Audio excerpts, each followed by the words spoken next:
negosyo na naging bato pa. Dinukot kasi ng kawatan ang 350,000 pesos na puhunan sana sa itatayong bagong negosyo. Narito ang Frontline Report. Naglalakad sa kahabaan ng Halsema Highway ang babaeng ito Lunes ng hapon.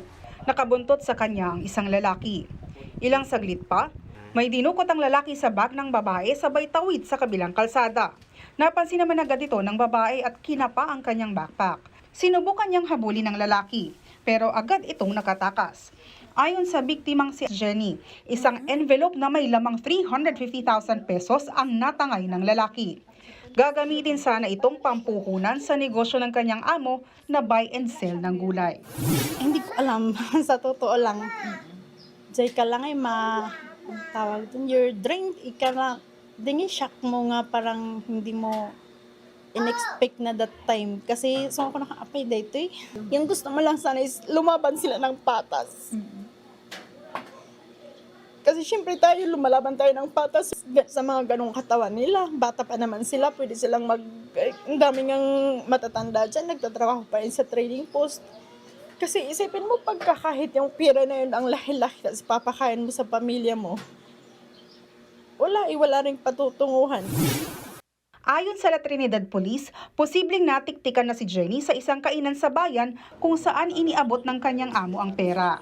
Ngayon, tinitignan natin yung mga lahat ng mga CCTV na possible na dinaanan niya at nung saan galing yung biktima.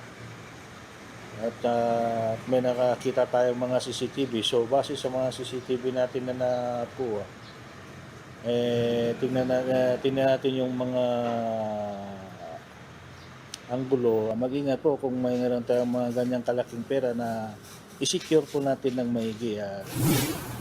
Ikinaalarma naman ng La Trinidad LGU ang insidente lalo pat marami ang nagpupunta sa bayan para mag-buy and sell ng gulay. Bukod pa riyan ang dagsa ng mga turista sa strawberry farm at iba pang pasyalan sa bayan.